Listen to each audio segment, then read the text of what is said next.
അങ്ങാണ് police investigation officer IPS ലെവലിൽ അങ്ങാണ് ഈ അവസരത്തിൽ ഇത് അന്വേഷിക്കുന്നത്. എന്ത് ചെയ്യാൻ പറ്റും?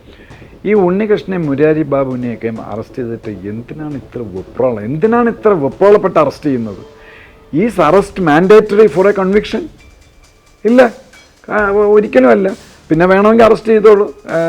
റിക്കവറി പോലുള്ള 20 cent റിക്കവറി പോലുള്ള കാര്യങ്ങളൊക്കെ ഉണ്ട്. അറസ്റ്റ് ചെയ്യുന്നതിന് ഞാനാണ് ആ സ്ഥാനത്തെങ്കിൽ ഇയാളെ ഞാൻ അറസ്റ്റ് ചെയ്യില്ല. ഇയാളെ ഞാൻ വിളിച്ച് ഇയാളെ 10-12 ദിവസം ഞാൻ ക്വസ്റ്റ്യൻ ചെയ്യും. അപ്പോൾ അത് പ്രഷർ ടാക്ടിക്സാണ്. അത് ഇൻട്രോഗേഷൻ ടെക്നിക്കാണ്. എന്തിനാണ് ഇത്ര വെപ്രാളം? അപ്പോൾ വെപ്രാളം എന്ന് പറഞ്ഞു കഴിഞ്ഞാൽ ഇയാളെ എങ്ങനെയെങ്കിലും അറസ്റ്റിൽ ഉൾപ്പെടുത്തിയാൽ പിന്നെ തീർന്നു. അയാളെ പിന്നെ ഒന്നും ചെയ്യാൻ പറ്റില്ല, ഒന്നും കിട്ടില്ല അയാളുടെ നിന്ന്. ആ അറസ്റ്റിന് അകത്തുള്ള ആ സംഗതിക്ക് കിട്ടുള്ളൂ. അപ്പോൾ പിന്നെ ഈ എന്തോ സംതിങ് ഈസ് ഫിഷി. ഈ മുരാരി ബാബുവിനെ അറസ്റ്റ് ചെയ്യാം. ഞാൻ അതാണ് ആദ്യമേ പറഞ്ഞത്, ചെയ്യേണ്ട വിധത്തിൽ ചെയ്യണം ഓരോ കാര്യങ്ങൾ. ഇടതുപക്ഷ ഗവൺമെൻറ്റോ BJP ഗവൺമെൻറ്റോ കോൺഗ്രസ് ഗവൺമെൻറ് ഏത് ഗവൺമെൻറ് ആയാലും അമ്പലക്കൊള്ള തന്നെയാണ്.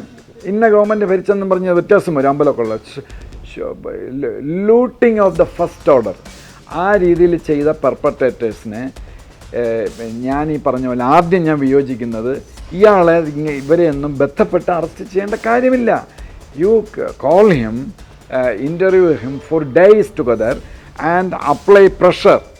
ഇയാളെ നേരാമണ്ണം അങ്ങനെ ക്വസ്റ്റ്യൻ ചെയ്ത് ഇങ്ങനെ എന്താ പറയുക, അതിനൊരു വേർഡുണ്ട്, ഞാൻ മറന്നു. ഇങ്ങനെ keep questioning, keep interrogating, applying the pressure. ഒന്നും ചെയ്യാൻ പാടില്ല, അങ്ങനെ പ്രഷർ ഒന്നും ചെലുത്താൻ പാടില്ല. വളരെ സാർ ഞാനൊരു ചോദ്യം ചോദിച്ചോട്ടെ എന്ന് മുരാരി ബാബുവിൻ്റെ അടുത്ത് ചോദിച്ചു. അങ്ങനെയല്ല ക്വസ്റ്റ്യൻ ചെയ്യേണ്ടത്. അപ്പോൾ അങ്ങനെ ക്വസ്റ്റ്യൻ ചെയ്യുമ്പോൾ ഇവിടെ ഇപ്പം സമയമില്ല. അയാളെ ഒരു ദിവസം കസ്റ്റഡി എടുത്ത് അയാളെ അറസ്റ്റ് ചെയ്ത് ഉടൻ തന്നെ അങ്ങ് പ്രൊഡ്യൂസ് ചെയ്തു.